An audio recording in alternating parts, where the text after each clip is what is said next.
I'm Georgia, and welcome to William Buck, a firm that is reimagining the way advisors work. Come with me and take a peek behind closed doors. Exceptional advice comes from passionate people who feel empowered to shape outcomes. Our teams include audit and assurance, business advisory, corporate finance, restructuring and insolvency, superannuation, tax, and wealth advisory. These teams work together to create a tangible impact for our clients. Events such as staff breakfasts, colleague lunches, trivia nights, and regular parties allow our people to build relationships inside and out of the office. And between our social club and run club, there's something for everyone. William Buck is the perfect place to start, grow, or take your career to the next level. We have robust training to aid growth opportunities and boost career development. Changing lives is our underlying philosophy, and the William Buck Foundation formalises our community and volunteer initiatives, allowing us to better work with charities and organisations most in need. Your physical and mental well-being is super important to us. Our flexible workplace allows you to better balance your professional and personal life. And we're lucky enough to have an in-house psychologist to help you be your best. If you want to join a company where friendships are made and careers are built, then come on over to a firm that's delivering more than just advice.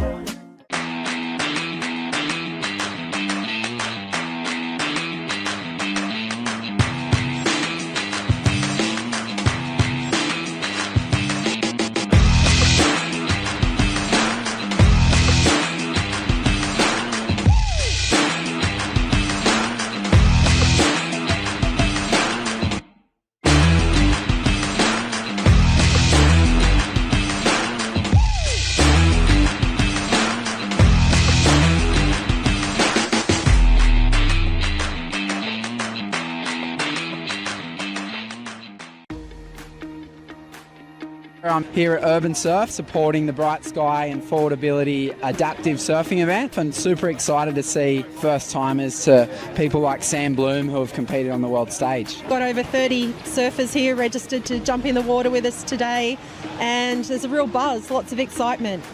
Bright Sky and Forward, we've been around for 64 years supporting people with spinal cord injury, and through Bright Sky we're able to fund an event like this. I'm excited, it's electric out here, so much energy. There's a huge crew, the weather has turned it on, it's going to be a sick day, I'm super keen, get some waves with some mates.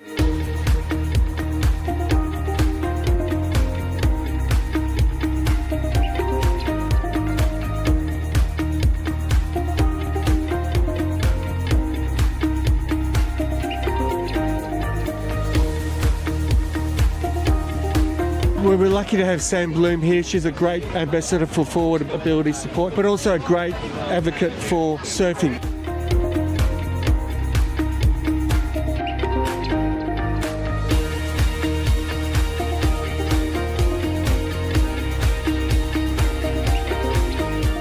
Sick event, it's cool to have so many surfers out here, and wild setup with Urban Surf and Bright Sky and Cyberwood, and yeah, it's going to be bad. You couldn't get a better setup for getting into surfing for adaptive athletes.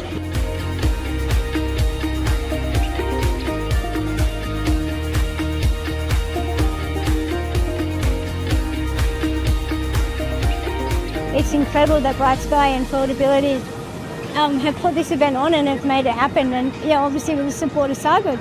So no, it's awesome. I hope we'll do many more events like this.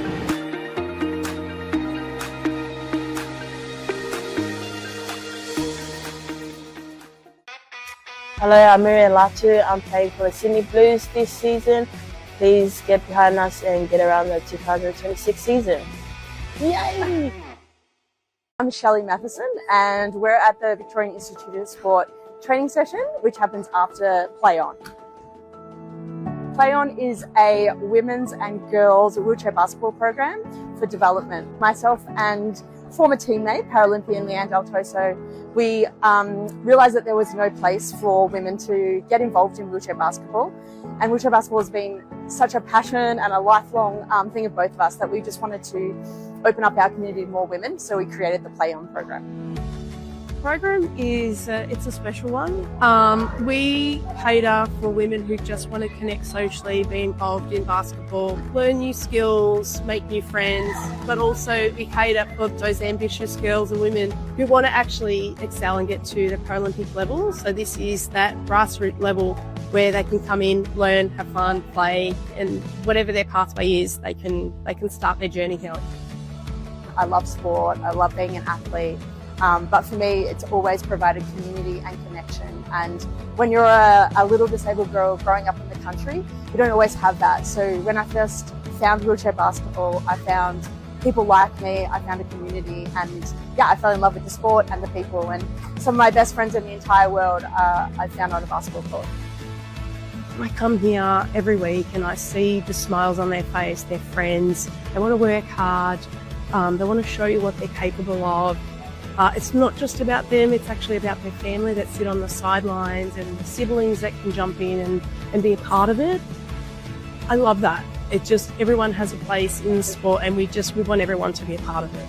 I hope that women and girls come into the Play On program and just find the joy that is wheelchair basketball, whether they go on to compete for Australia, which I believe that there'll be girls on court in Brisbane in 2032 that have found wheelchair basketball through this Play On program. I hope that the girl who never wants to go further than this program just finds a space here and everything in between. I just hope people fall in love with wheelchair basketball like we all have.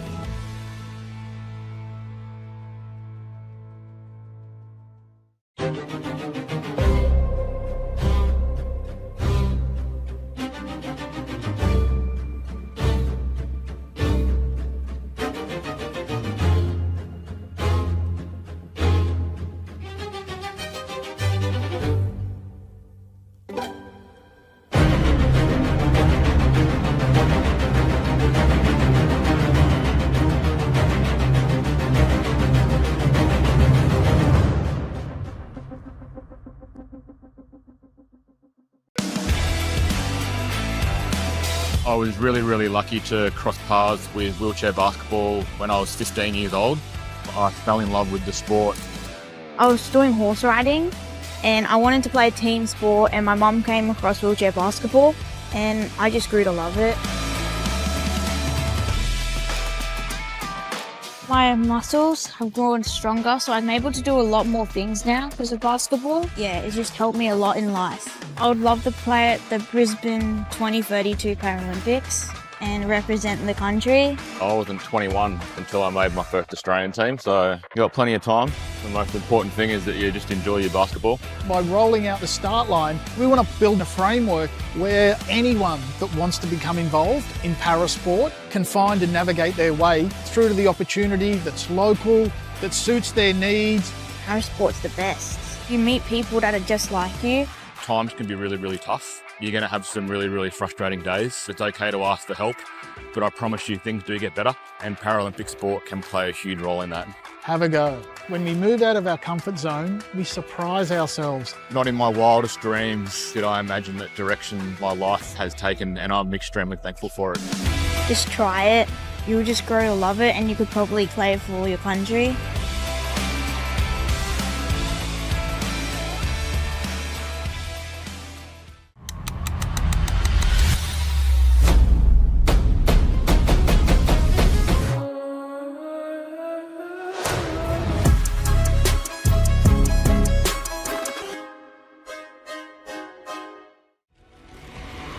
From the ancient dust of the Red Centre to the saltwater coasts where we meet today, Wheelchair Basketball Australia acknowledges the traditional custodians of the lands across this nation where we gather, train and play.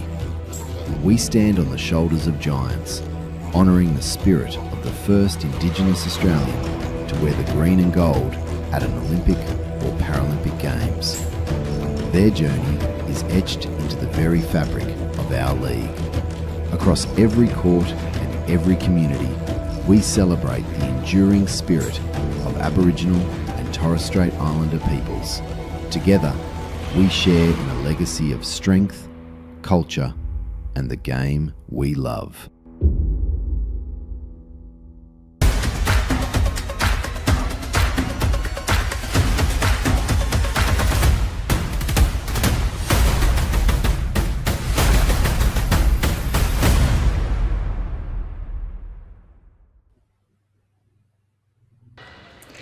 Welcome to Sydney University Sports and Aquatics Centre in the almost inner city of Sydney. It's round 4 of the Women's National Wheelchair Basketball League coming to you today. The Sydney University Lions, who sit mid-table with 5-5 record, taking on the visiting Gold Coast Rollers. These two teams, it's the second of 3 encounters as part of this round 4 clash.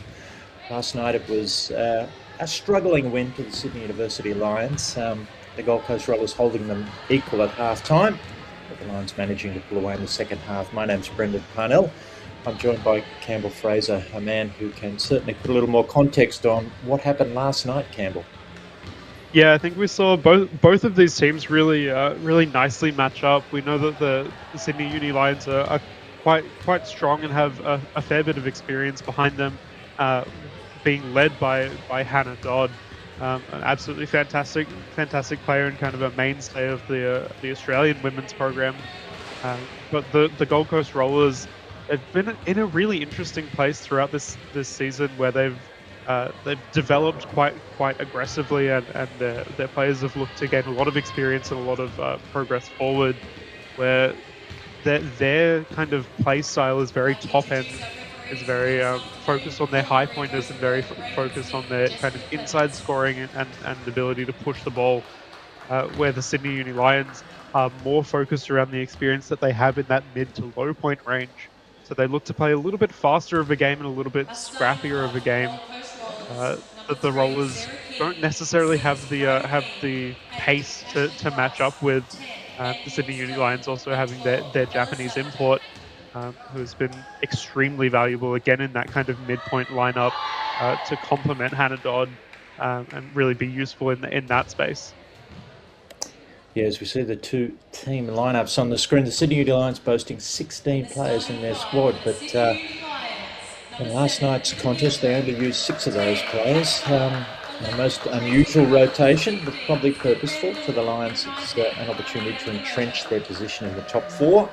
The Gold Coast Rollers a little more liberal with their rotations, being a developing franchise, only having entered the league in 2025 as part of a push towards the 2032 Brisbane Olympics. Yeah, we've seen that through the Sydney Uni Lions, not quite to the level that they did yesterday, but they definitely do put minutes through certain players. Hannah Dodd, I think, across every game has played just about 40 minutes every single game that she's played, and she's really been the focus and the pressure point for her team. And we know that they like to put a lot of minutes through certain players that they hold as quite important scorers and really keep the pace of the game that they like to set. I think that's really the chance for the Gold Coast Rollers to kind of challenge them, is to push that pace a little bit and try and tire them out. It's the second game that they've played. They'll play another game tomorrow. If they look to play another game where they're only playing 6 players and 4 of those players running 40 minutes, that's quite a difficult thing to put so much pressure on those players. Right, as we see the team's just about ready for the tip. It's for the Sydney Uni Lions. Didam Yildirim, Hannah Dodd, Tracy Carruthers, Stephanie Van Leeuwen and Amane Yanagamoto, their Japanese import. Sydney Lion is in attendance on the sideline as part of the Sydney bench. And for the Gold Coast Rollers, it's Sarah King, Bridie Keane, Ashley Grice, Anne-Marie Alley and Anthea Castelli. Violation there on the tip, so the ball will be with the Rollers. They're in their white uniforms, Sydney University in their traditional gold and blue stripes. Looking a little like a rugby uniform in some respects. Rollers first possession. Ball reverses around. Deflected away. Van Leeuwen pushes ahead. Dodd held up, spins around.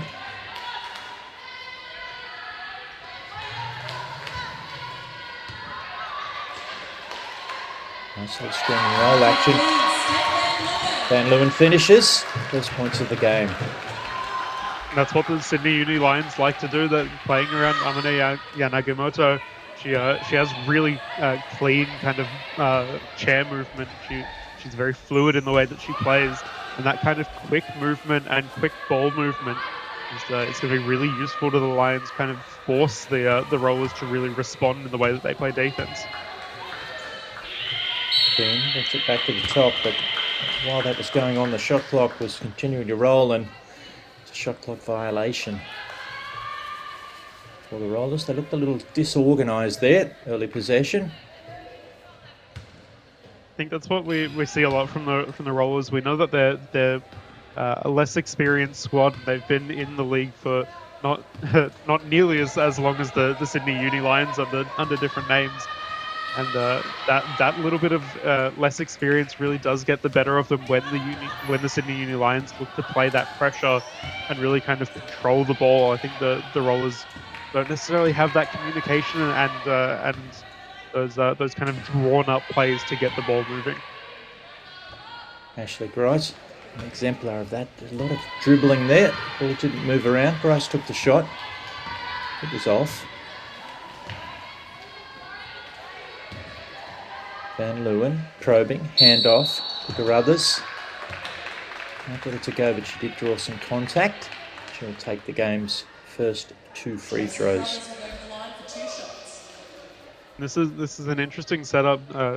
Carruthers doesn't play a whole lot of minutes often for the Sydney Uni Lions, but I suspect that she's been put in specifically to challenge Ashley Grice and Bridie Keane inside the paint. She does have that height and really kind of that dominance inside the paint.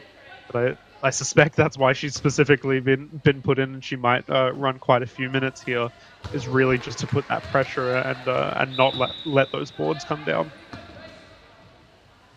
1 of 2 for Carruthers. She actually started last night's game, played just a little over 5 minutes.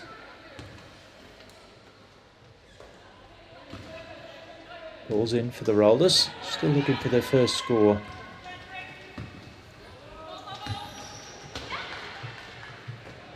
King flips it ahead.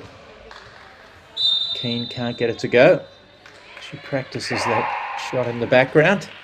Ball will stay with the Rollers. Yeah, that's an uncommon one for Bridie Keane. She was pretty comfortably under the basket. I think she might have felt a little bit of contact as she was looking for that shot. So that's the position that she wants to be in and really be able to post up in that position. So it's a little bit risky for the Rollers if she's not able to quite find that line.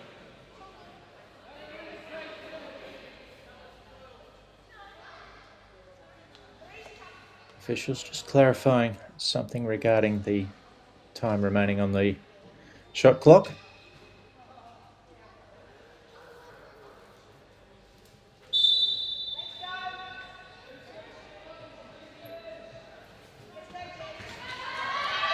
Ball's with the Rollers now. Snapped inside. Grice gets a sharp pass, draws some contact, and she'll head to the free throw line. That was such a smart pass, that kind of low, almost underneath the waving hands of the Sydney Uni Lions on their defense, just to find Grice inside.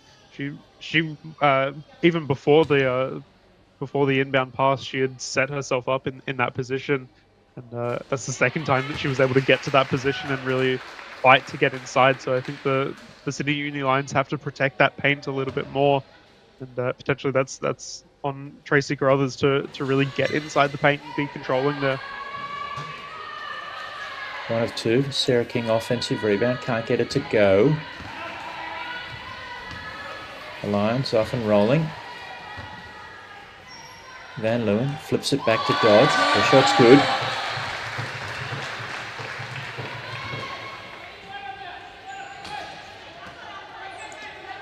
Alice Sabblejack, captain coach, onto the floor now for the Rollers. Of course, vastly experienced Paralympian from 2020, wheelchair basketball, 2024 wheelchair rugby, won a bronze medal in Paris.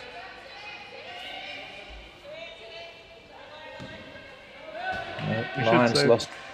This is potentially the only 2 teams in the league but actually have both player captain coaches.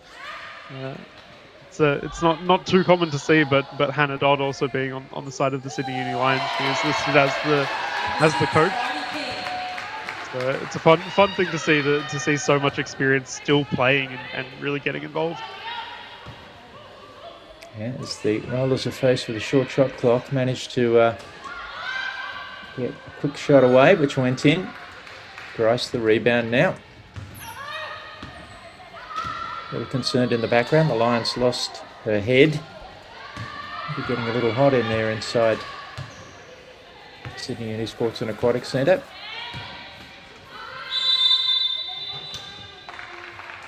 Brodie Keane used a screen there from Ali, but the screen was deemed to be illegal.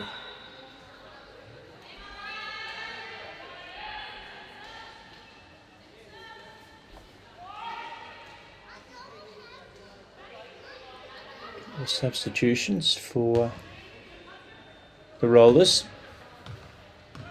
Ali and King head to the bench. Dodd with the ball, that familiar sleeve on the right arm. Long ponytail and the ribbon. It's hard to miss her. Carruthers, back to Yildirim. Gets a nice flat shot. It disappears down into the basket. Yildirim's always had that shot that kind of comes out of nowhere. She's a very quick shooter, and it's caught a couple of teams off guard with the way that she'll just sit kind of around that free throw area, and as soon as she catches, she releases and just goes. Grice sails in for the rebound. She threw a couple of pass fakes and looked as if she was going to commit to the handoff. All the defenders went in that direction. She found a direct line to the basket. Dodd kicks it across. Yanagamoto drives middle, cut off. Back to Dodd, free throw line. Won't go. Keane the rebound for the Rollers. She dives between two defenders, draws some contact. The two defenders look round, hopefully, I'd suggest, maybe thinking Bridie had chosen a gap that wasn't there. I think she'd potentially chosen a gap that wasn't there, but was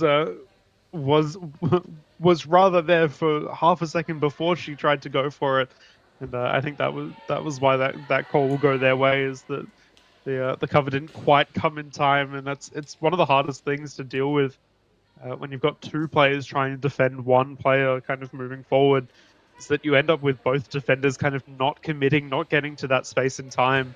And I think that pinch just didn't quite close quick enough. Maddie Kelton inbounds the ball for the Rollers. Got a delay. I don't think the game clock started there.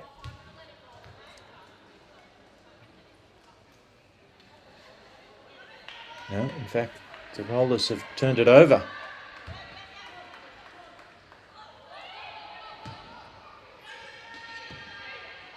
Dodd with the ball for the Lions. Carruthers, that shot short. Keane the rebound.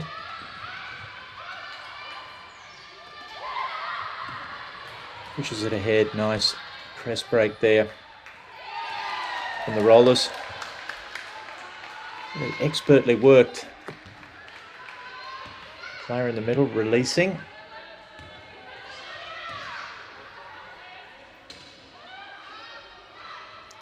Dodd inside. Yanagamoto squares herself up. Closeout comes. She readjusts. Yildirim, that quick release. Won't go. Grice the rebound. Keane pushes. Yanagamoto speeds after her to cut her off.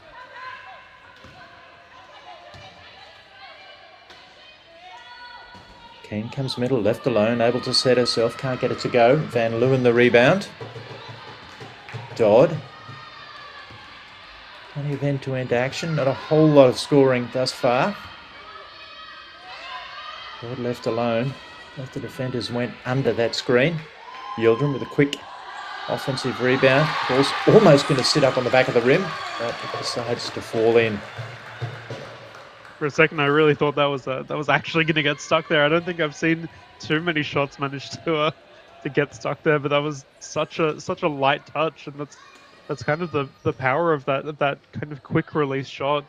Yeah, she doesn't put too much pressure behind it. She doesn't have a lot of shots that go kind of really wayward. It's almost working not in her favor. Saddlejack shot's a little short. Yeah, I've seen youngsters spend the better part of an afternoon trying to get the ball up on that part of the rim to sit there. Dodd with the ball for Sydney. 3 minutes remaining, first quarter. Round 4 action coming to you from Sydney Uni Sports and Aquatic Centre. Just a decent stone's throw from the centre of the city.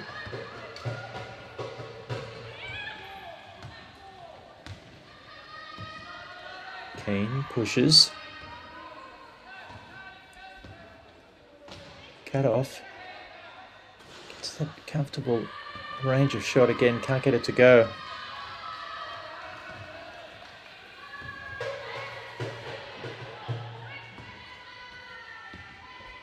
Dodd, weaving, Yanagamoto, instantaneous pass inside. Yildirim, quick release. She almost looks like she pulls it kind of back into her lap, like she's not going to shoot there. I think that was just enough to kind of fake out the rollers, and she kind of got over the hand of the defense. It's a fascinating little shot. I'd love to kind of study the way that Yildirim shoots. It's an interesting way to shoot. I think some school of thought about the less time you put into the shot sometimes, and the more instantaneous you are, the fewer things can get in the road from a mental perspective. Lions miss again. Grice cut off. Left alone now. Ball down to Keane. She's had a couple of good looks the last few possessions, unable to get them to go. Dodd streaking away. Cut off by Kelton. Pops inside. Volmer with the shot, but 3-second violation. She'd rolled the lane pretty well, but just inside that painted area, that navy blue, just a little too long. Yeah, I think she got into a really nice position on the other side of the keyway, and the pass wasn't quite there. She looked to kind of reposition herself and just took a little too long for that pass to come in. I think her speed almost got the better of her. She was in position for just too long. Grice is fouled, shooting another set shot. No coach is ever extremely pleased about that.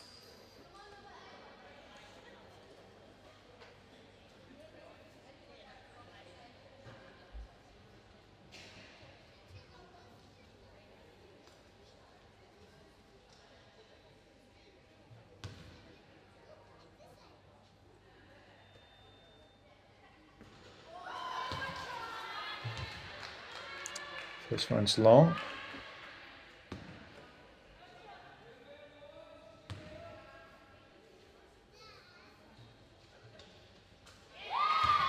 Second one.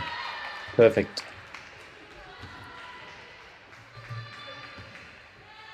It's the line 7.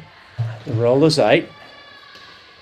It's a close game till half-time last night. It was 16-all, would you believe, at half-time last night. Both teams struggling to score. Before the Lions pulled away in the second half to win 45-30. Shot inside, won't go. There's that instantaneous catch and release. Yildirim.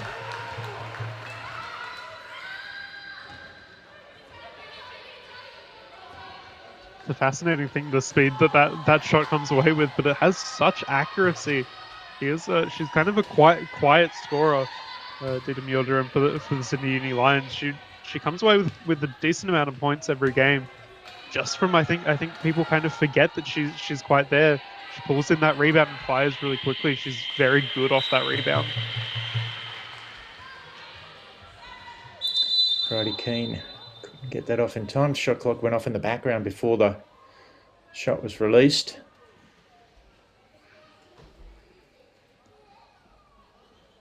Closing stages, first quarter.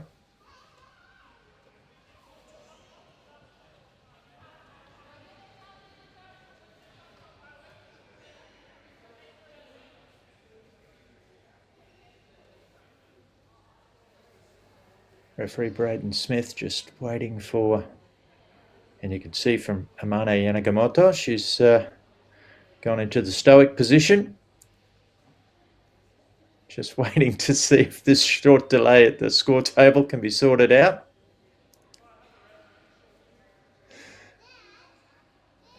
She does look completely at ease, Campbell, doesn't she?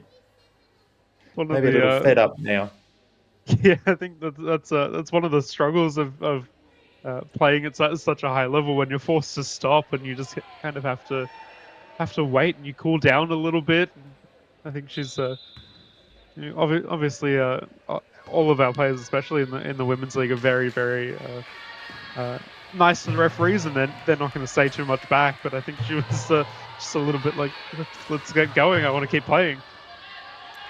Gilden can't get that to go. Kelton the rebound, but no chance for the Rollers to get anything off.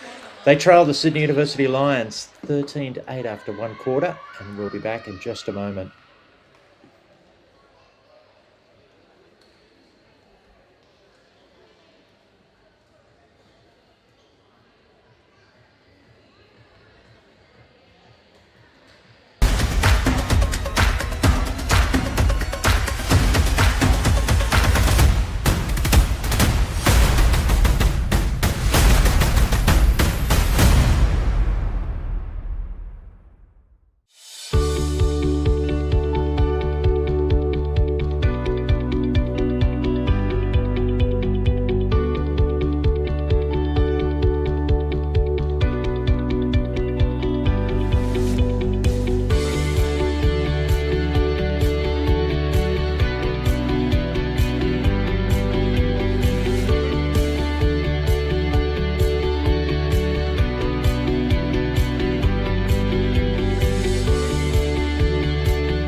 I'm Georgia, and welcome to William Buck, a firm that is reimagining the way advisors work. Come with me and take a peek behind closed doors. Exceptional advice comes from passionate people who feel empowered to shape outcomes. Our teams include audit and assurance, business advisory, corporate finance, restructuring and insolvency, superannuation, tax, and wealth advisory. These teams work together to create a tangible impact for our clients.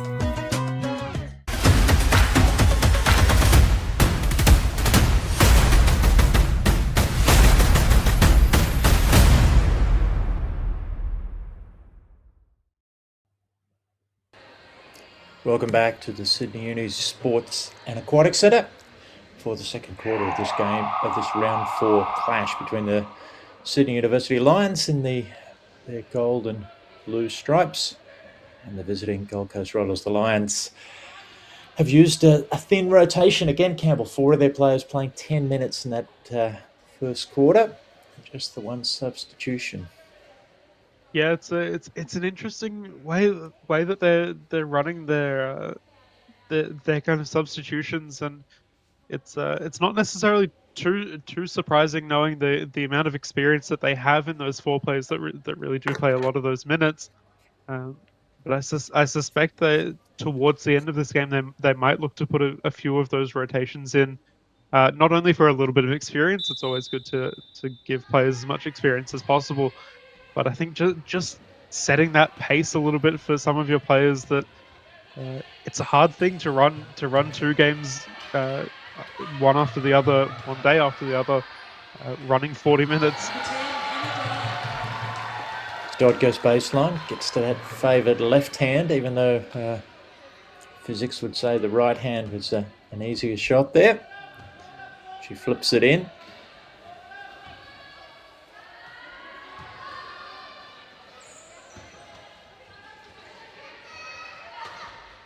Applejack for the Rollers. Pass is poked away inside.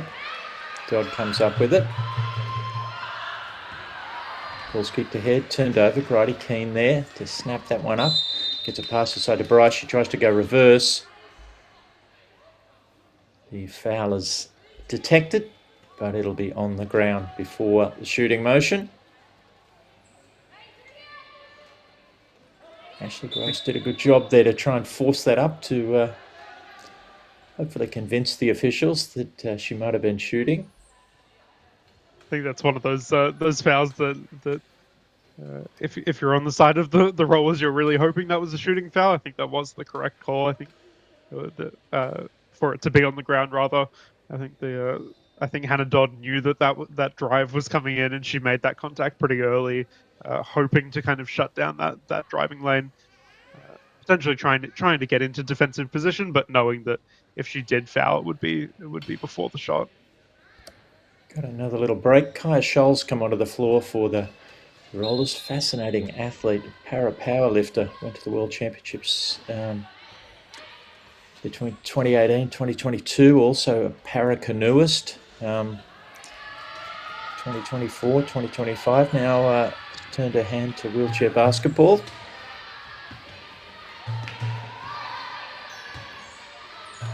Yildirim, a little outside her shooting range, snaps a pass inside to Dodd. She thinks better of that drive, flips it back. Shots off from Volmer.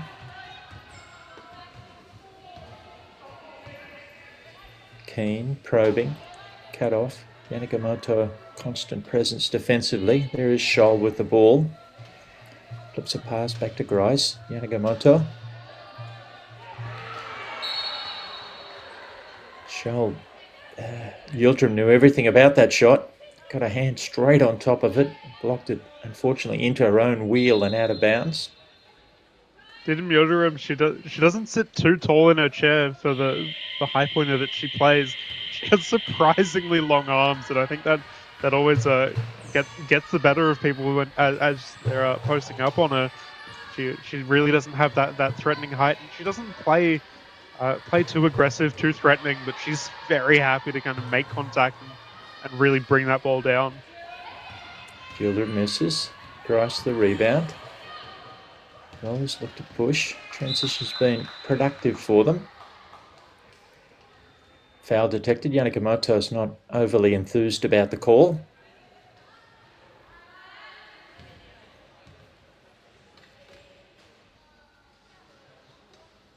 Yanagamoto, a veteran of the 2020 and 2024 Paralympic campaigns for her Japanese national team.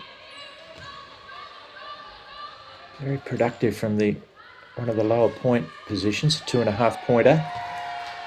Finally, a shot falls inside for Grice. It breaks a scoring drought for the Rollers. Yeah, Yanagamoto, she's a really interesting player to watch. Especially if you're very involved in the sport, you can kind of recognize the skill that she has. I was about to talk about her defensive ability, but her shooting ability clearly is just as strong with that outside shot, almost lining up for the three. She's a fantastic kind of speed player. She really looks to push quite a lot of pace and really adds a lot to the Sydney Uni Lions. Of course, she plays for the cocktail team in her native Japan, like our other Japanese import. Another one for the Rollers.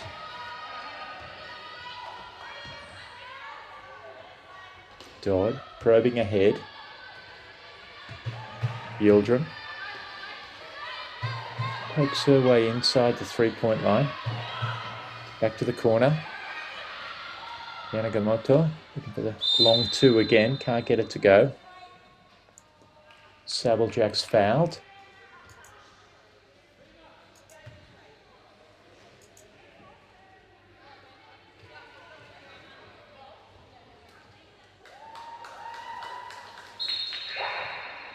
I think that foul might have been on Didem Yildirim. That'll put her at three personal fouls so far, and that's not a position that she wants to be in. Obviously, we know that they really like to run a lot of minutes through her, the Sydney Uni Lions, and that's not a rotation that they'd be looking to make so early in this game. Yeah, I think based on last night and what we've seen today, any rotation for the Lions is one they're not used to, certainly this weekend. And I think Alice Sabblejack, the player coach for the Rollers, wants to have a chat about things.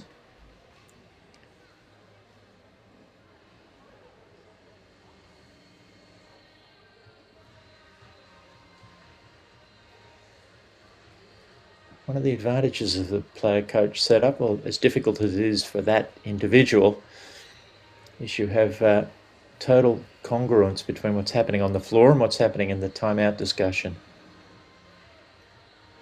It's a really big credit to Alice Applejack. She's been involved in the sport for a very long time, also involved in wheelchair rugby quite extensively, and does quite well there. She has so much court IQ and really.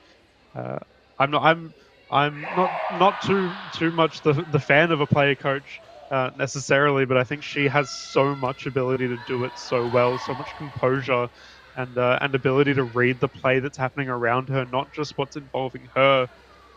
And I think that's such a big skill to be able to read everything that's happening aside from you, especially when she plays such a pivotal role in that low point position. She has so much ability to see what's happening on the floor, and really gets to kind of pick apart the defense of the Sydney Uni Lions. Keane goes for her version of the catapult pass to get it in. There's a good pressure breaker. Applejack puts the ball in the lap, drives middle, looks at the shot, might have drawn some contact again.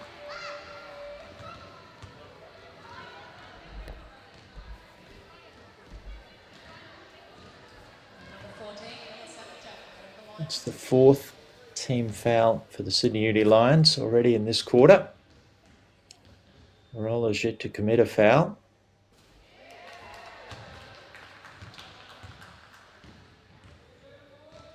The Rollers do have assistant coach Alison Mosley over there, who at least can get a perspective from a non-playing perspective to contribute. I'm sure that's an advantage for Alice Applejack when it comes to trying to figure out what's happening on the court and what potentially might happen strategically. Dodd with the ball for the Lions, drives baseline. Keane cuts her off. Dodd wheels around. Gets a screen from Volmer. Can't penetrate off that screen. Gets a lovely pass inside, but Stephanie Van Leeuwen finishes neatly.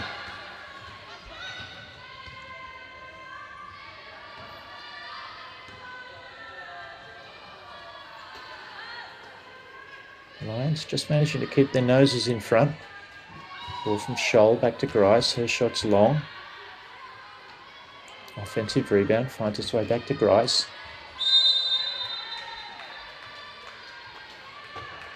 Looks like some more contact.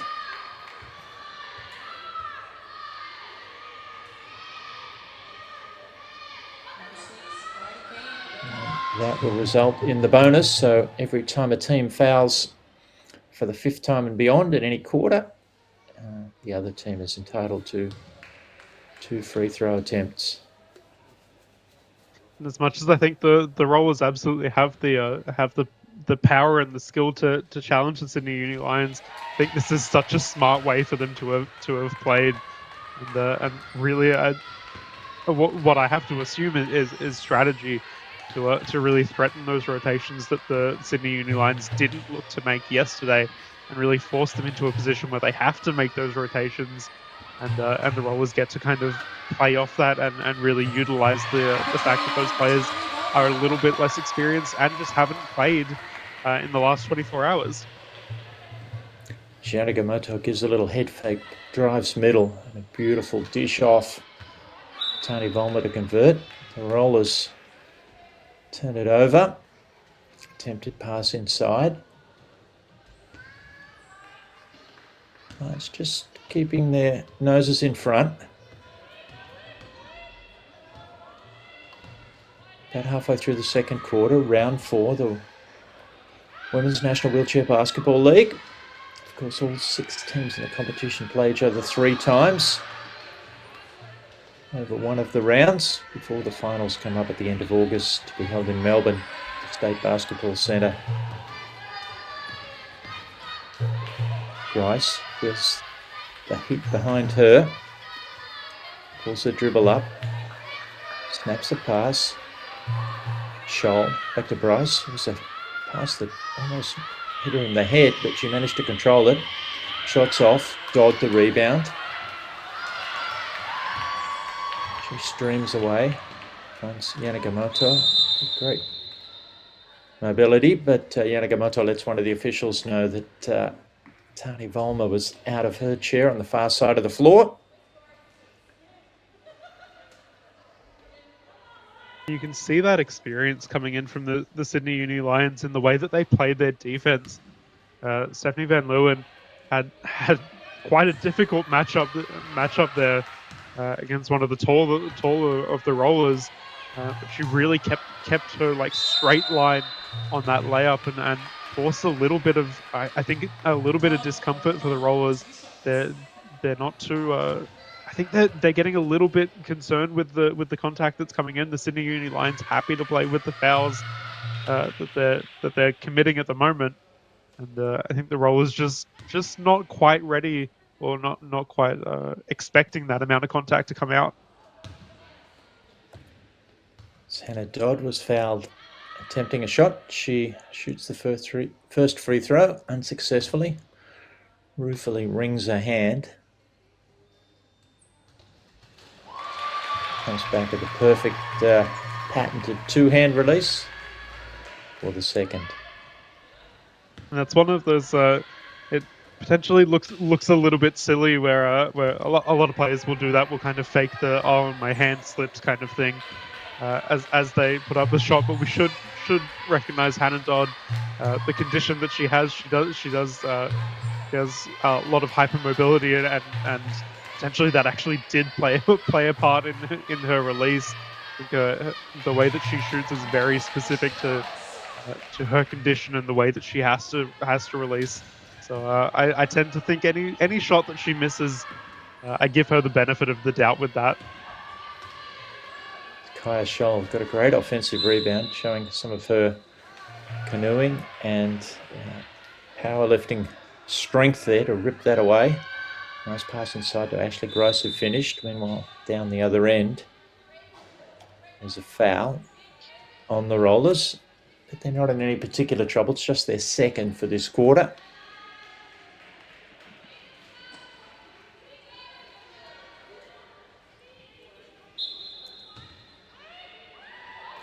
El Qassem heads to the bench for the Lions.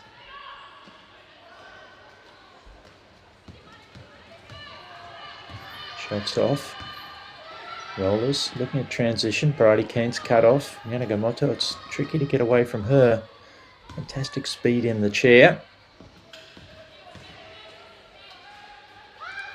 Grice left open. Long two. Offensive rebound and the putback. Emerald Wilmshurst snuck onto the floor at that last break.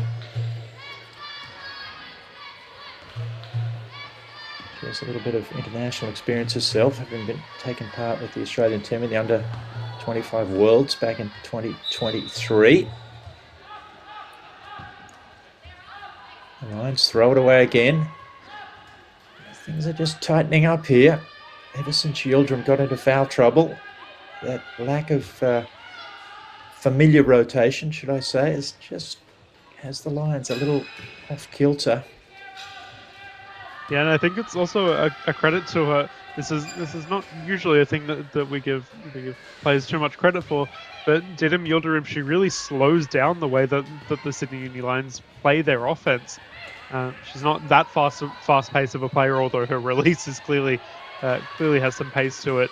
But I think that slowdown is actually really important to the way that the Lions play, and they get a little bit unsettled when she's not there to kind of control that pace. And I think the pace just gets a little bit away from them, and that's what the Rollers really like to play.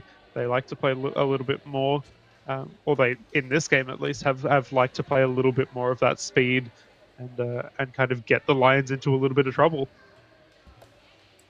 And the Lions have decided they're going to have a timeout. Probably be a mixture of player coach Hannah Dodd and her vastly experienced assistant Alan Cox, who coached the team last season. They went all the way through to the grand final before they ran into the Sydney Blues juggernaut, who are probably looking, well, definitely looking like the team to beat again, Campbell. Yeah, absolutely. I think the Sydney Blues have really they took what they had last year, and I think they've only improved. They've really built on the squad that they had. It's if not exactly identical, almost identical of a squad from last year, and all of those players have looked to improve and really get a lot more experience and develop. It's a really good thing for the women's league to see such development come through the women's program, and we're also seeing that come through at the international level with how the women are progressing at the moment. Yanagamoto with the ball. She thinks about the three. It's left wide open, manages to get a pass inside. That shot just bobbles in and out for Tracy Carruthers.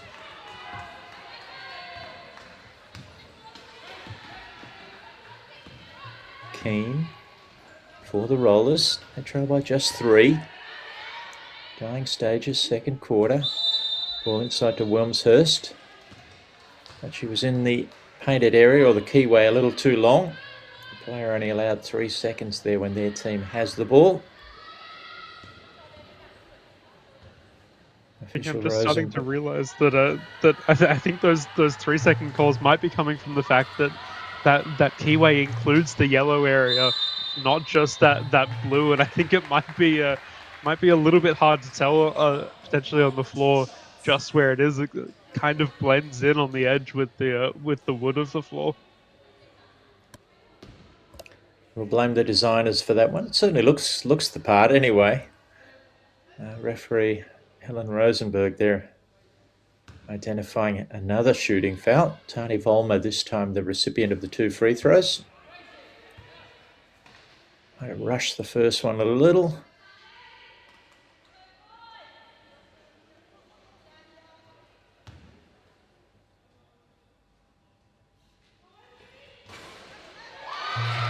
Second one, nice and soft off the front of the rim, falls in. Keane, trapped in the backcourt, she's going to have to throw some sort of overhead pass, gets it through.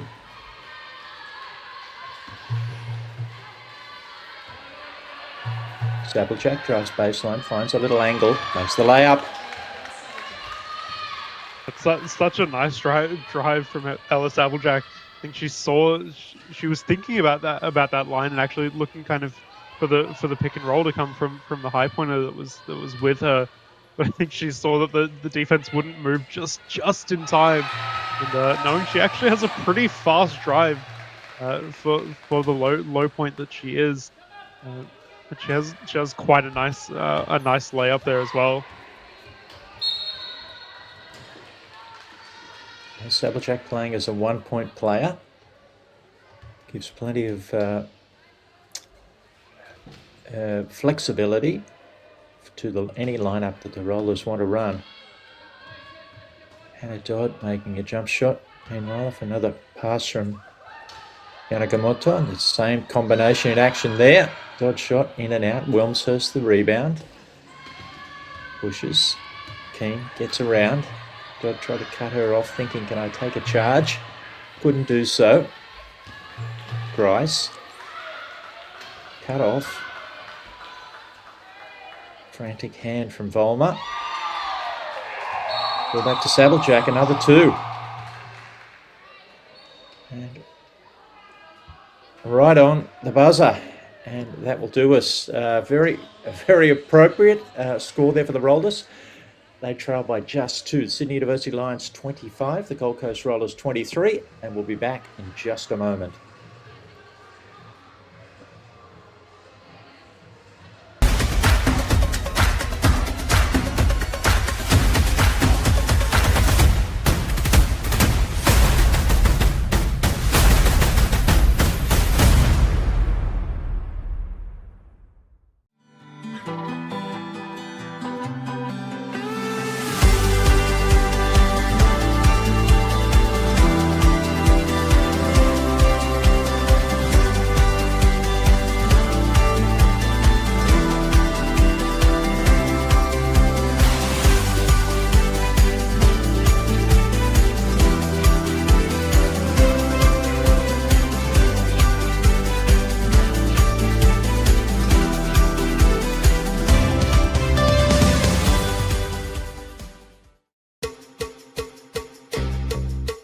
I'm Nicholas Marachi. I'm a Senior Manager in the Tax Services team here at William Buck in Victoria.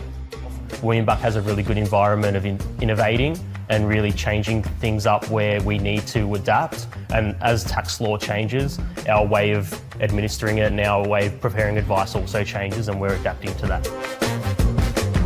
The firm has a really good culture of acknowledging good behaviours and good efforts and outstanding outcomes from staff members. The Victorian office offers an Excellence Award to an outstanding staff member. That was a really humbling experience for me. Usually I'm not short for words, but I was short for words at that point in time. Hello, I'm Miriam Latu. I'm playing for the Sydney Blues this season. Please get behind us and get around the 2026 season. Yay!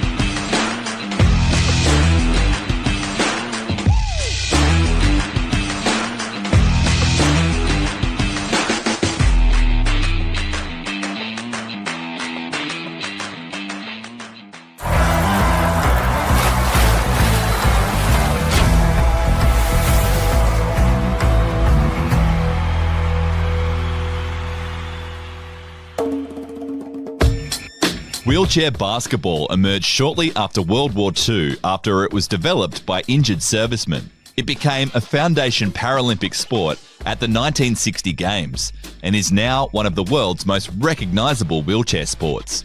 Athletes who play wheelchair basketball have a physical impairment. All players use a wheelchair to compete, although some don't use a wheelchair in everyday life. The court dimensions and basket height for wheelchair basketball are the same as the able-bodied version of the sport, as is the playing time and number of players on court. Wheelchair basketball classifications range between 1 and 4.5 points. Players with a classification of 1.0 have the highest level of impairment, while players in the 4.5 point class have the highest level of physical function to be eligible for the sport. The wheelchairs used during a game are specially designed to support players and help them move around the court. During a match, the classifications of the 5 players on the court are added together and must reach a total of no more than 14 points. The object of the game is to score the most points in the opposing team's basket. The team with the most points by the time the clock expires wins. Wheelchair basketball is a contact sport. The sport is so fast that it can be difficult for athletes to stop in time, meaning contact is inevitable and can result in some spectacular collisions. While contact is permitted and even encouraged, head-on collisions are strictly forbidden and can result in fouls or even ejection from the game. For more information on wheelchair basketball, visit paralympic.org.au.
I'm Shelley Matheson and we're at the Victorian Institute of Sport training session, which happens after Play On.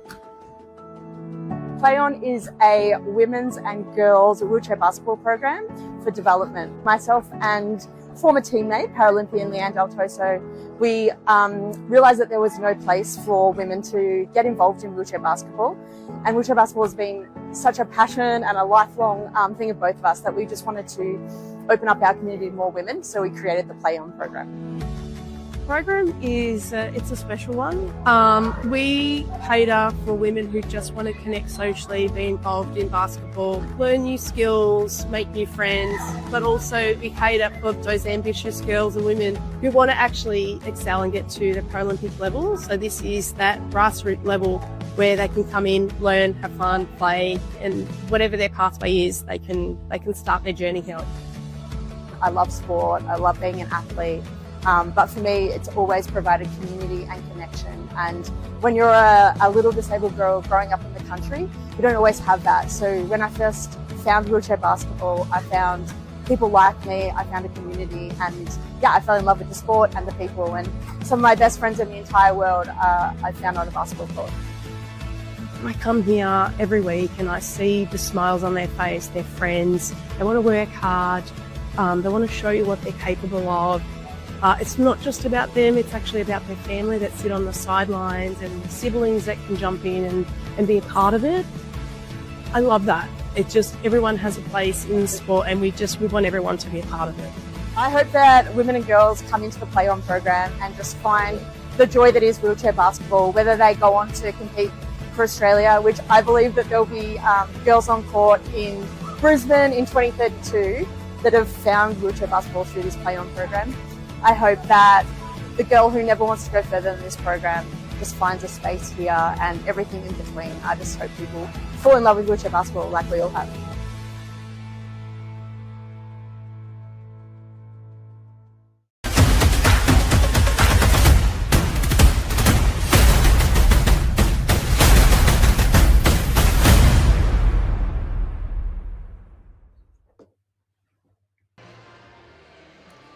Welcome back to Sydney Uni Sports and Aquatic Centre. Some highlights from the first half of what's been an engrossing clash between Sydney Uni Lions and the Gold Coast Rollers. It mightn't have had the flood of scoring we've seen in some other games, but as a contest, it's been fantastic. Yeah, the Sydney Uni Lions have really kind of struggled to pull away in this game. I think that's a credit to the way that the Gold Coast Rollers have played their defense, especially, and have really forced a couple of fouls to come in for the Sydney Uni Lions that they're not too comfortable with. Dinam Yildirim has been off for a good portion of this game, where she wasn't yesterday, because she's gotten into a bit of foul trouble. She's sitting on 3 at the moment, and that's not a position that the Sydney Uni Lions can really afford at the moment. Where the Gold Coast Rollers are really utilising that open space to kind of push pace. As we look at some of the raw numbers, not really a lot to speak about. The Rollers with a rebounding advantage of 8, which has been significant.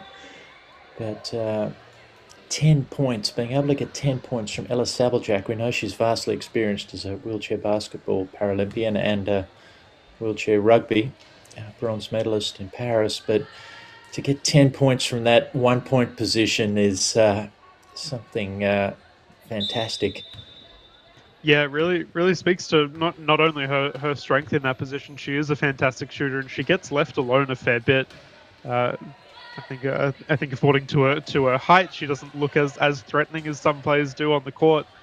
But I think it's also a credit to the Sydney Uni Lions. They've really kept especially Bridie Keane and Ashley Grice out of the paint and really stopped their scoring. That is usually the way that the Gold Coast Rollers look to score.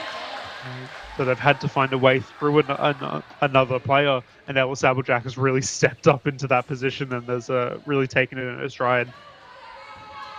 Hannah Dodd gets the scoring underway for the Lions in the second half. Rolling layup. Pull back to Grice. She can't get it to go. Yildirim's back on the floor with her 3 fouls for the Lions. She has the ball now.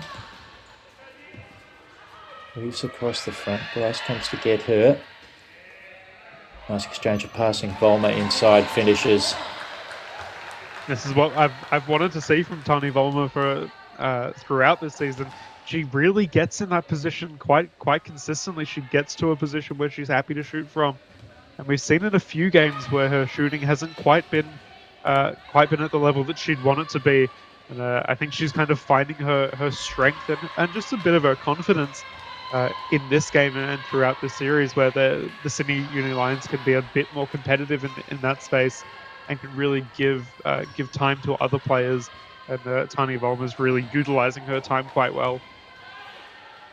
Gianna Gamoto speeds away on a layup attempt but can't get it to go. Ball down the other end. Grice draws some contact. Sort of push from both sides there. Interesting to see which way officials rule the foul. It's going to go on Steph Van Leeuwen. Hannah Dodd was very, very much hoping that it wasn't going towards her. I think she was waiting to see which way the call went. Yeah, it's a bit of a sandwich effect from the two defenders there. Dodd stays on just the 2 fouls, but the Lions want to have a chat about it early. Just not quite 2 minutes have passed in the third quarter. It's been a bright start to this second half from the Lions. A couple of interior shots. As much as it might be a bit of an early timeout to call, I really like that Ellis Applejack, as soon as they got back into that huddle, was clearly talking about a specific situation. She noted something that she wanted to talk about, and obviously having player coach, that's kind of the thing that she has to do, keep those things in the back of her mind. But I like the idea of just taking that, your players, what level they're at, and if there's something that you can quickly fix up, just to take a chance to note that and move on from it, because the Gold Coast Rollers are absolutely in this game. Rice smoothly strokes the first free throw attempt.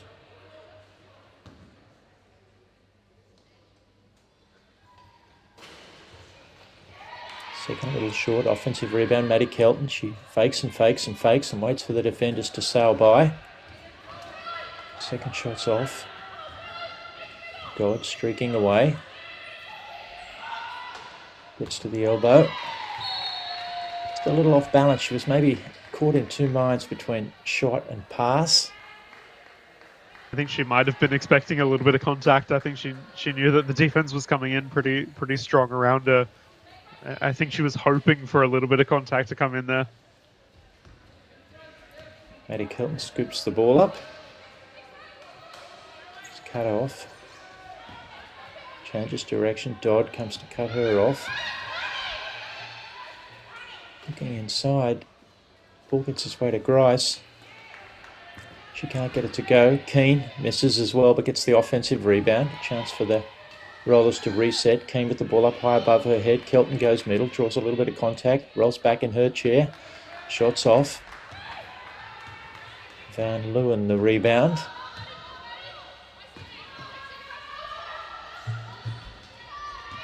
She pushes, Yildirim catch, takes a dribble this time. Snaps one of her familiar flat shots. It's off. Yanagamoto the rebound. Back to Yildirim, back to Yanagamoto. Her shot's off. A little bit of contact in the rebounding contest there. The ball will revert to the Rollers. Sydney Uni Lions just not quite able to get kind of an offensive play that they're too happy with there. I think the Gold Coast Rollers just weren't responding really to the way that the Lions were playing their offense, and that was really a credit to them that the Rollers didn't look to jump anything, didn't necessarily look to play the way that the Lions wanted them to. Brady Keane makes an elbow jumper. Yeah, you make a good point, Campbell, that sometimes the defence doesn't do what you expect it to do. You set a screen or run a play, drive somebody to a certain spot. As Dodd goes middle, draws some contact, pops out of a chair but makes the layup. Yeah, I think that's been the thing for the Rollers. I think they're happy to let the Lions take a few outside shots and just wait to see if they end up hitting them. Maybe they do, maybe they don't. But I think the the Sydney Uni Lions are kind of relying on the fact that they might jump, and that jump just wasn't coming. Almost every time Hannah Dodd stretches her arm back over her head, always gives me the goosebumps. The range of motion is unparalleled, and she's always laughing when she does it. A very cheerful soul, glass half full at the best of times, at all times, should I say. Yeah, I should have seen that one coming and potentially put out a little warning. Tani Volmer pulling Hannah Dodd's arm back into place there. It's a very common thing for Hannah Dodd. She's absolutely fine. It's just part of her condition. But it's one of those. It's very fun to show people that have never seen how Hannah Dodd plays, just how comfortable she is, really putting her body on the line, and her teammates obviously getting around her and making sure she's safe as well. Of course, the league will take a break. Hannah Dodd will be off to Glasgow with the Australian Wombats, the women's 3x3 team for the Commonwealth Games. From the 24th to the 29th of July. The men's league already in recess. The Australian Rollers played overnight at a 4-team tournament in Toronto. They beat the Canadian national team. They'll have an opportunity to play the Americans while they're over there, all in preparation for the World Championships to come up from Ottawa, Canada in September once the National League's wrapped up.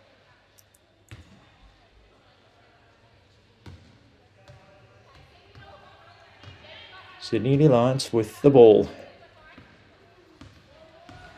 Yannicka Motto, left alone from 3, snaps a pass inside. Volmer might have been just watching what was happening with Yannicka Motto there, not expecting the pass. Grice looks inside. Gets a pass across, the shot just wouldn't go. King was in the right spot. Here comes Dodd streaking away again. She switched hands there the last minute. Caught the underside of the rim.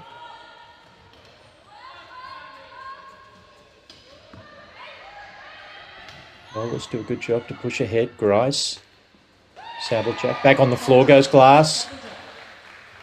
She's been a picture of efficiency today with her shooting. Up to 12 now. Yeah, that shot style that Hannah Dodd has on the way that she shoots with kind of both hands. So it's a really hard thing to get a kind of clean, easy layup just by the amount of pressure that you put behind the ball. And I think that's exactly what Ella Sabeljack was showing off, just how to do that and how to have a little bit of a softer stroke on that layup down the other end. So the Rollers caught a bad break there. The offensive rebound just spilled to Yildirim, who picked it up and snapped it straight in the basket. Keane drives middle, cut off, head fake. Yildirim being a little cautious there defensively, understandably. Ball back to Grice. She was off balance, almost falling out of her chair as she released that. Accordingly, the shot's off. It's Volmer pushing ahead. Yannicka Motto. Back to Yildirim. She calls for calm. Puts the hand up. Ball back to Dodd. Back to Yannicka Motto. Snaps it back to Yildirim. She'll surely shoot this. She will, and go straight in. Some of those shots barely get above the rim level. She's got a great shooter's eye. Yeah, I'm curious how the just how the aerodynamics of that shot works. It is such a flat shot, but really rarely hits kind of the back of the ring and bounces back out. So it's so often to just hit the almost hit the top of the ring and just sail straight in. Yeah, quite often shooting coaches talk about a parabola. There's certainly nothing parabolic about that release arc. Anyway, Lions back with the ball. They've snuck away by 7. It's about this point in the game last night where they managed to get a bit of a break and the Rollers just couldn't work their way back into the contest. Keane. Drives middle. Yildirim appears. Grice right in the middle of the paint. Ball does everything but fall. Offensive rebound. Sablejack, she couldn't get a shot up. Realised she had to get out. Ball back to Grice. That shot's off. Dodd, rebound. Van Leeuwen.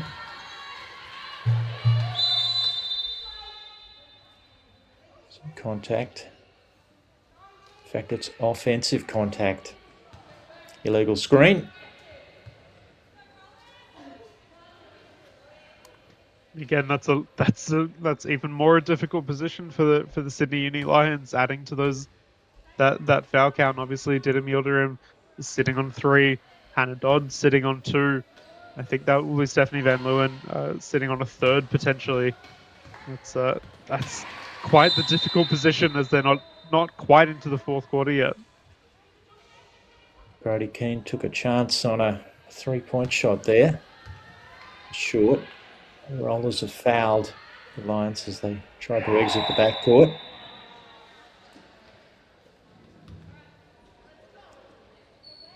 Alan Cox the assistant coach, taking the reins there, deciding that the Lions want to have a chat about things. It's taken every bit of their collective effort to get this 7-point lead. Yeah, it's been a really difficult position for Sydney Uni Lions. They not only the position they've kind of put themselves in with the amount of contact that they're willing to put out, and that's not particularly a bad thing. It's just a credit to the way that they're playing. The Gold Coast Rollers have really stepped up in this game. I think they've really found their way forward. Ellis Applejack having an absolutely fantastic game so far. 12 points along with 3 rebounds.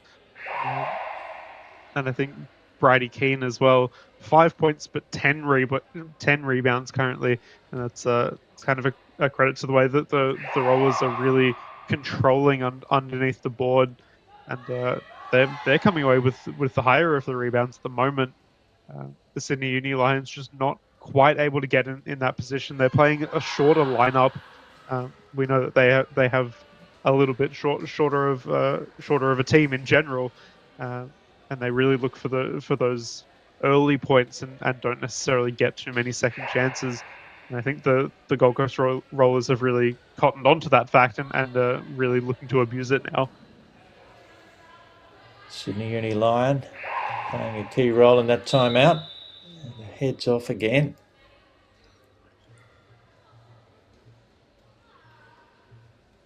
Yeah, foul trouble would seem to be one of the only potential risks for the Lions now. Yildirim on 3 and a whole fleet of players sitting on 2 fouls, including Yanagamoto, who drives baseline now. Gets a little angle. Flips the ball back, shot won't go. Keane, the rebound for the Rollers. Gets around Van Leeuwen. Yanagamoto and Dodd variously come. Keane gets to the middle, gets a shot away. That'll be another foul on the Lions.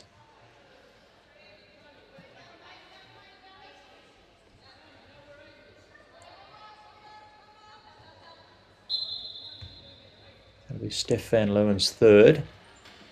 Ball into Wilmshurst. The bank shot won't go.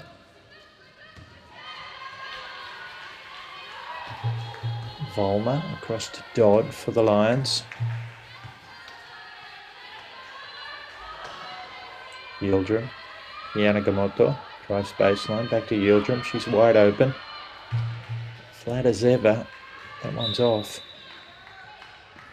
She's potentially one of those players again that maybe likes a little bit of pressure, and she was sitting wide open at that free throw line. I think a lot of the shots that we've seen her take have actually been under a little bit of pressure, and that fast shot is actually kind of a response to that. Essentially, she was just a little bit shocked by the fact that she was left so free. Nice exchange of passing inside. Keane finishes. Margin back to 5. Dodd, this is normally when she takes things in her own hands. This time goes to Volmer. Volmer can't get it to go. Keane, rebound. Plenty of contact there. The officials doing their best not to call the foul. Ball's turned over. Volmer sails into the lane. Shots long.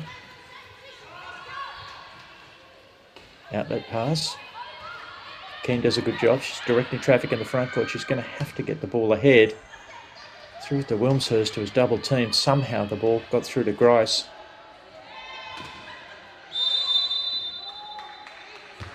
That offense was just a little chaotic, and accordingly an offensive foul has resulted.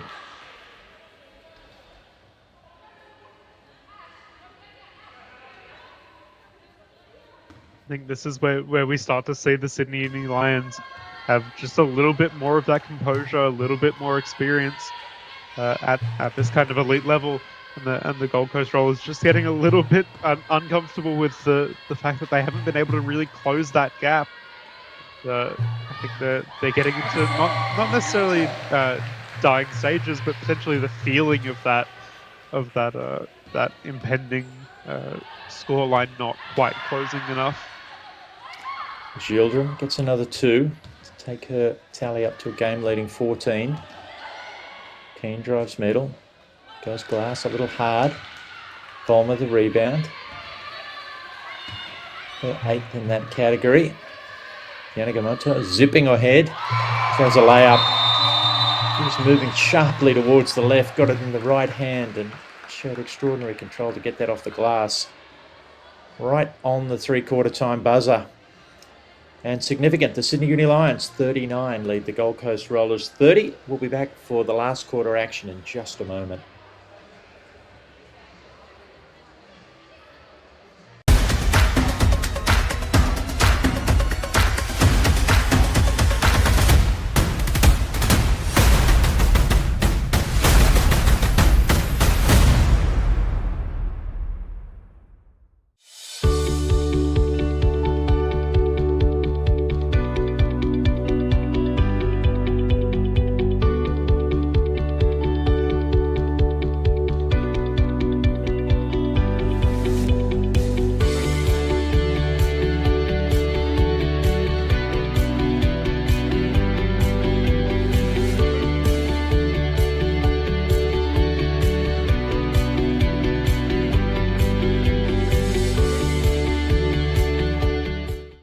From grassroots to the pros, I'd love to see that.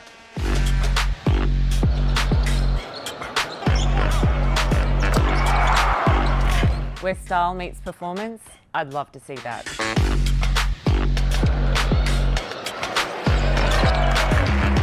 Supporting champions and inspiring the next generation, I'd love to see that.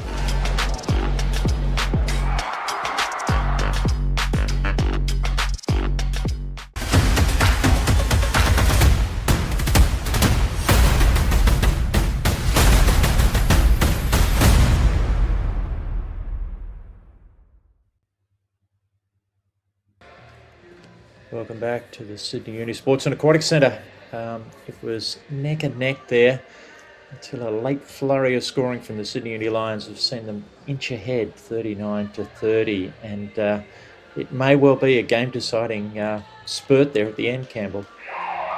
Yeah, I think that really that third quarter break couldn't have come at a better time for the Rollers, just to give them a chance to breathe and kind of take a step back. I think that pace of the game that the Sydney Uni Lions was starting to set, and that rhythm that they were getting into, was getting a little bit scary for the Rollers. They weren't really able to find too much on their offensive end. The Sydney Uni Lions were really finding their way. Didem Yildirim is sitting at 14 points. Hannah Dodd also sitting at 11, and I think that's getting a little bit too high for the Rollers to be too comfortable with. They're still absolutely within this game, and I think that's. Potentially, it's just a little bit of that experience that they've got to hold on to that and remind themselves the level that they're playing at, and the fact that they do have it within them. They've just got to keep their mindset clear. Opening shot, the second half is off. Kai Scholl with that one. Lions with the ball in their yellow and blue stripes. pass baseline. Van Leeuwen flips a lovely pass, no look back. Exchange of passing, but there was one too many. There's a fleet of Lions players camped in the keyway. That'll be a 3-second violation. We've seen that a few times now. Both teams getting a little bit too comfortable in their keyway, shall we say? Getting I think a little bit with those passes not coming in quite as early as they'd hoped to, or the transition into offense, and both teams just getting a little bit too lopsided in the way that they're playing. Bridie Keane gets her way just past the elbow. Makes the first shot of the last quarter. Cutting the margin to 7. Done pretty much everything right, the Rollers. Just haven't been able to shoot at a high enough clip. Just their shooting percentage sitting at 26% at the moment. As Yildirim does what Yildirim's been doing all day. Shoots something flat that falls in.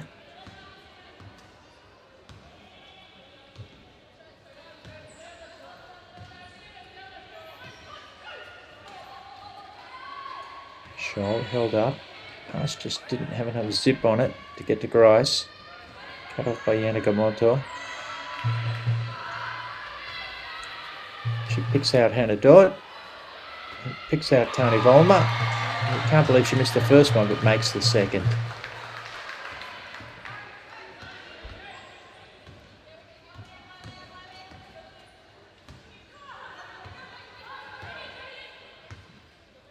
Keane weaves around, decides to shoot again, shot short.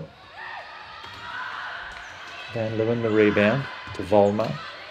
Yildirim cut off, picks ahead, Dodd reaches up high, grabs hold of it. Yanagamoto open for a layup, but instead decides to throw another pass back to Volmer, whose shot's long.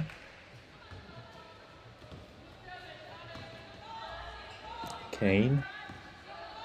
Rollers have been caught out on transition defensively the last couple of times down the floor. Keane flips inside. Grice was side on, adjusts her angle and makes the shot. That's what they've needed from Ashley Grice. Both Ashley Grice and Bridie Keane have not been quite the scoring efficiency that I think the Gold Coast Rollers have come to expect from the previous games that they've played, but they're really finding their position now. I think Ellis Applejack has done so well to really keep the Gold Coast Rollers settled in that sense, and finally Ashley Grice kind of finding her way forward. Tani Volmer with another 2. She's closing in on the double-double.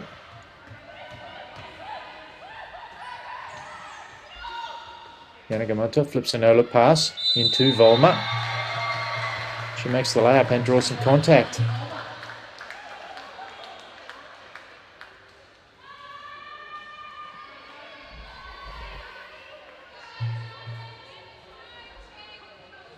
Volmer up to 11 points, 10 rebounds. We saw her as a youngster feature for just a few minutes in the final series last year. Clearly come ahead in leaps and bounds in the space of not quite 12 months.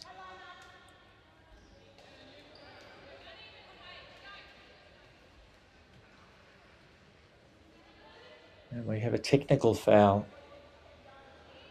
It's been assessed on the Rollers. Hannah Dodd will shoot the 1 shot. I'll have to check with the officials, Campbell, exactly what that was for. Yeah, I didn't see anything that looked particularly problematic. It might have been. I don't know how particular referees are with this, but there's often the expectation that the only person that can talk to the referees is who's listed as captain on court, and potentially there was just a little bit of conversation that wasn't being listened to there. Ashley Grice did have a chat with referee Helen Rosenberg. Still looked a little confused. Anyway, they're back to the action now. The Lions have almost from nowhere, of clever use of transition, have stretched away to a 14-point lead. Yildirim goes bang. She is truly the microwave. If the microwave accounts for the angle of release and entering the basket, but certainly things happen instantly. She heats up.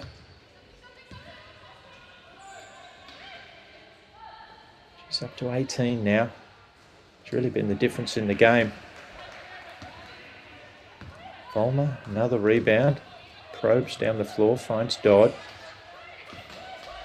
Dodd wheels across to the middle. Saw a shot she liked, but I think Vollmer set one of the compressing, moving screens to move a defender out of the road that the officials tend not to like. It's interesting. Just looking at it, it was that technical foul was on Ellis Applejack.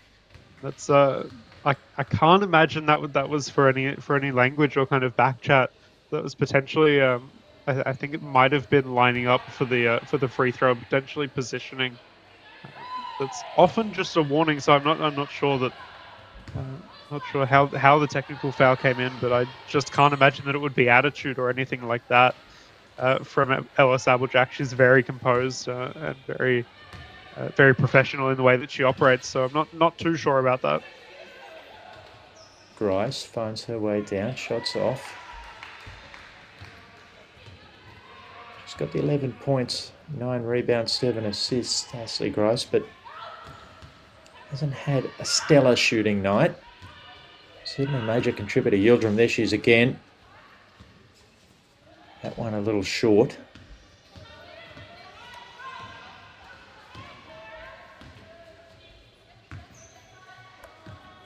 Keane.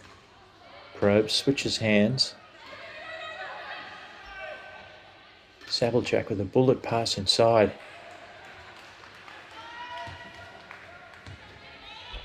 Keane couldn't finish. Vollmer snavels another rebound. Yanagamoto. Yildirim just gets herself a little closer to the elbow. She likes to look at that. Bang! Again. Yildirim up to 20 now.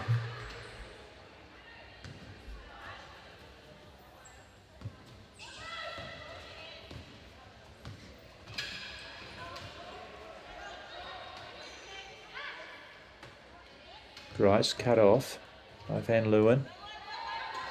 Looks to reverse the ball. Scholl, dump inside. Unfortunately, Ali wasn't looking. She was thinking rebound instead of shot. Here's Yanagamoto for a layup, surely. Yes, that one goes. I don't know if we've seen Amina Yanagamoto miss the layup so far. That really is the strength that she brings to the Lions. It's just that speed and that composure that she has in that position. She plays quite low in the chair. But she just has so much control. Brody Keane gets 2 to go. The Rollers want to have a chat about it. It's all a really uphill battle for them at the moment. They trailed 54 to 36. It's been a scoring frenzy. In comparison to the other 4 quarters yesterday, and in fact today's first 3 quarters, the Lions have piled on 13 points in just over 5 minutes. Yeah, and I think that's the way that the Sydney Uni Lions have really made this game so strong for them in this kind of in the second half, really.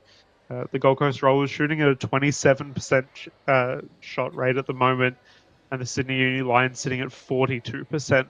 So I think that's really kind of brought them back up in the last couple minutes here, where I think potentially the Gold Coast Rollers are just a little bit inexperienced with having games so close and so competitive in such a what is becoming a little bit of a heated environment. I think the amount of contact that's coming in the game is getting a little bit to some players, and potentially the Gold Coast Rollers just don't have as much experience in that position and at that level. As the Lions break their huddle. Yeah, still a learning experience for the Gold Coast Rollers. They won 3 games last year in their debut season. They've already won 3 this year. And we know the club's been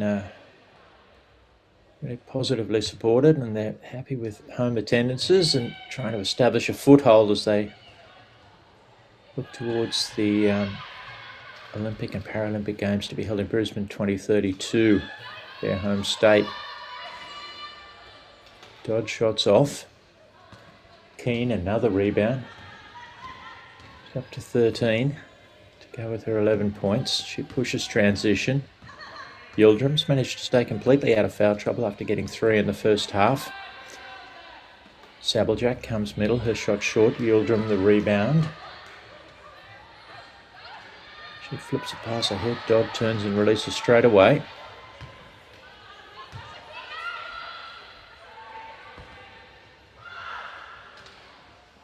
Nice exchange of passing inside. Yildirim throws a snap pass right across the court. Dodd catches and finishes.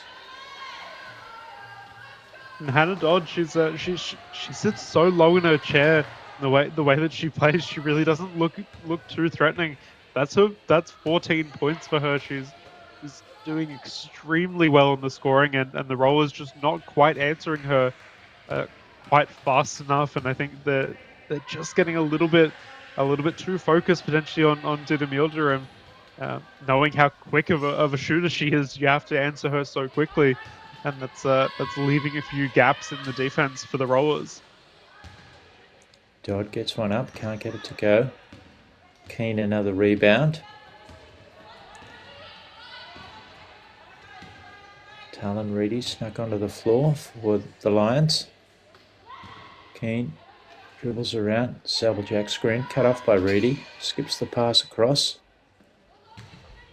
Bank shots off from Maddie Kelton. Here's Dodd. Closing stages, the Lions have been very professional. They were challenged midway through the third quarter. This was a 3-point game. But it's been all the Sydney Uni Lions since then. Keane drives baseline, finds an angle.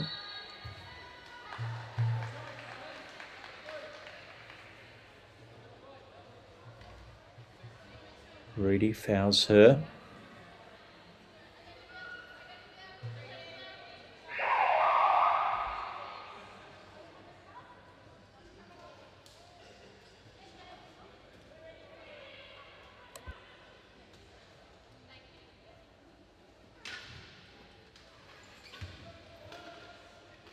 Substitution there, holding up play for a second. Sabeljack probes, cut off, spins around. Screen from Castelli, she rolls. Pass just a little astray for Castelli. There was just a little miscommunication there. I think Castelli thought she had the roll. The pass didn't quite come at the second that she hoped it would, so she went to pull out of the roll that she had, and then the pass was able to be made through. I think the Lions did really well to actually pressure that pass and not let Ella Sabeljack get it as quickly as she needed to, and just that little bit of a little loss of composure is what the Lions have been capitalizing on all day.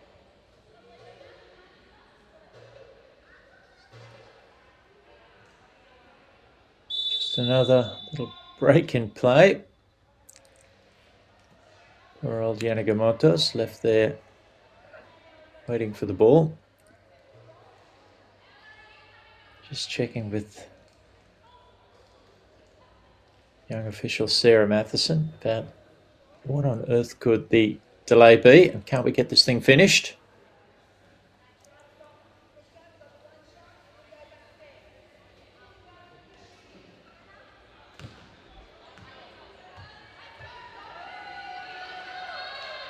Looks like we're going to have another technical foul.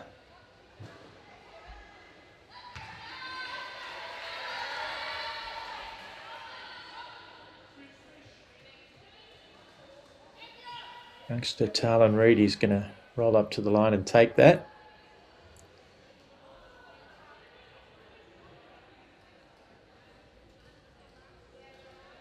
Possibly a points situation, Campbell.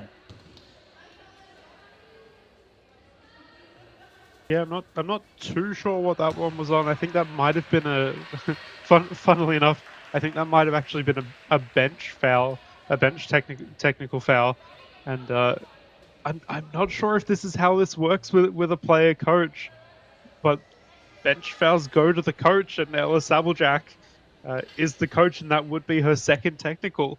So I'm not sure how that works with the player coach. She might be out of the game. Yeah, I think that might have happened in the background that Ella Sabeljack had to leave, and a technicality of a second bench technical. And you're right, they are apportioned to the coach.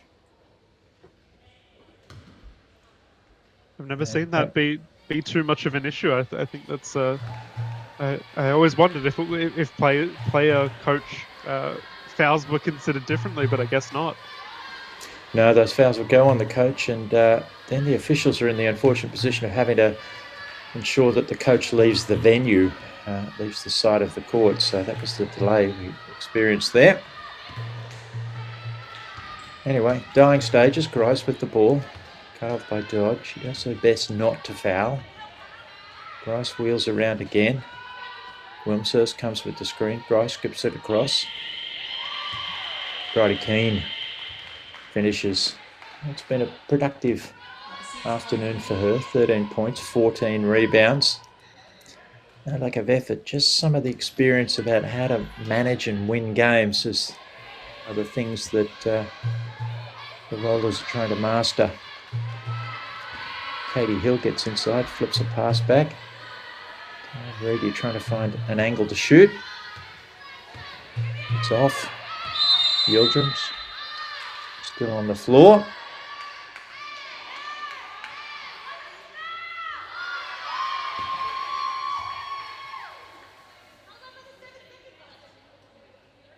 Another little break. It's been an afternoon of administrative processes interfering in the game, some would say. It's one of the most frustrating things as a player when you just kind of want to get the game going, and also potentially for the Rollers, they know their fate at this point. They potentially just want to be able to move on and look at the replay probably later, but really kind of move on from the game at the moment. And you kind of can't get away from it. Our officials just had a mini conference there just to make sure they were all on the same page.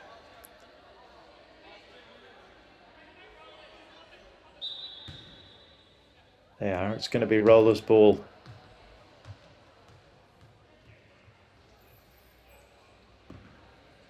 Ashley Grice, a bit of a lull's come over the stadium. She looks at three.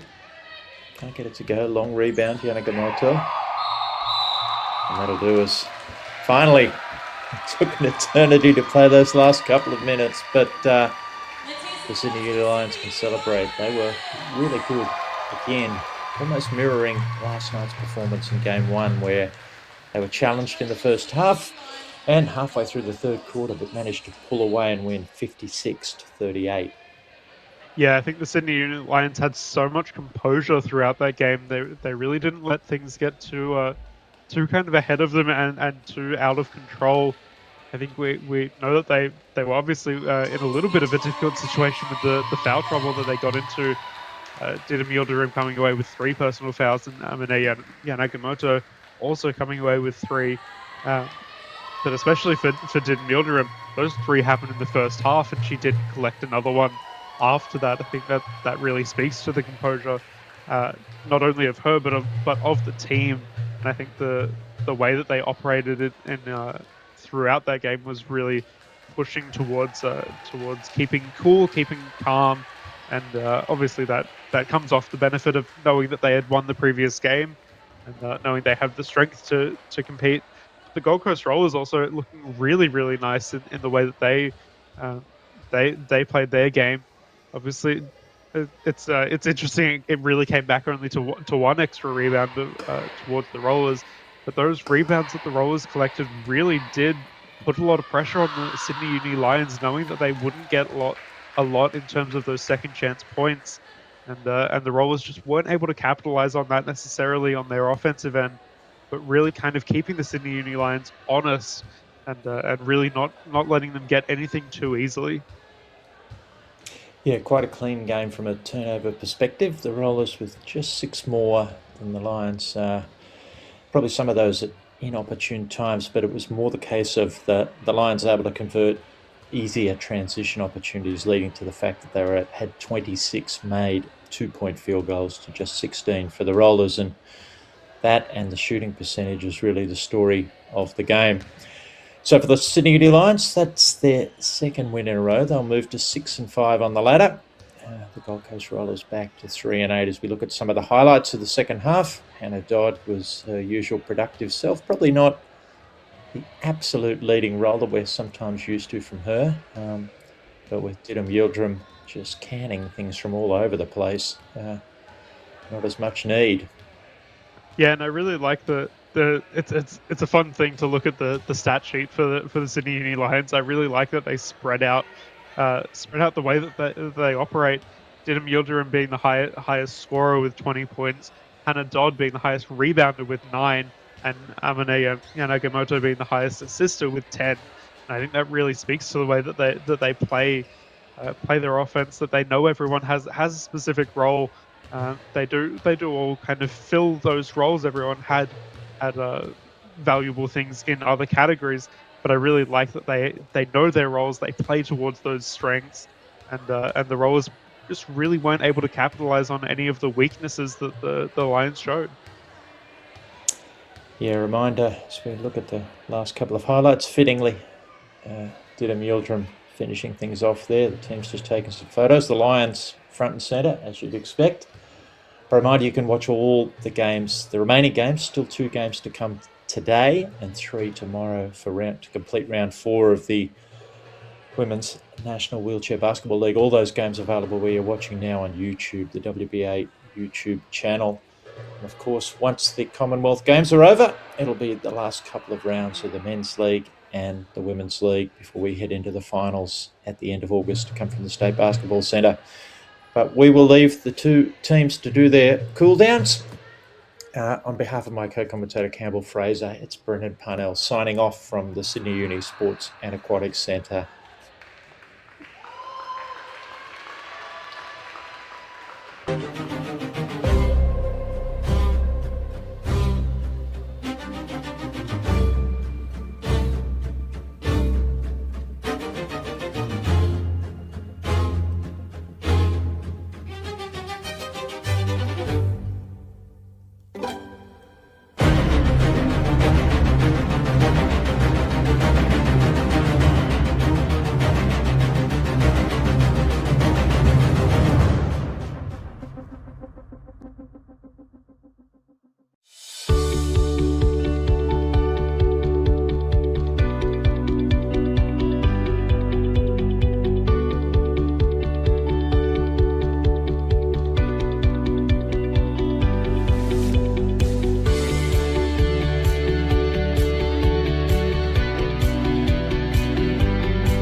I'm Georgia, and welcome to William Buck, a firm that is reimagining the way advisors work.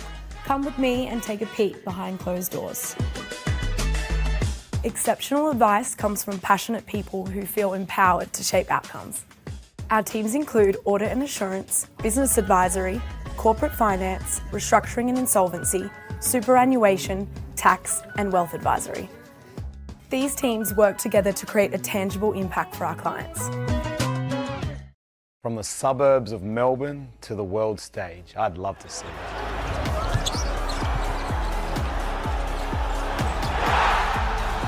Where style meets performance, I'd love to see that.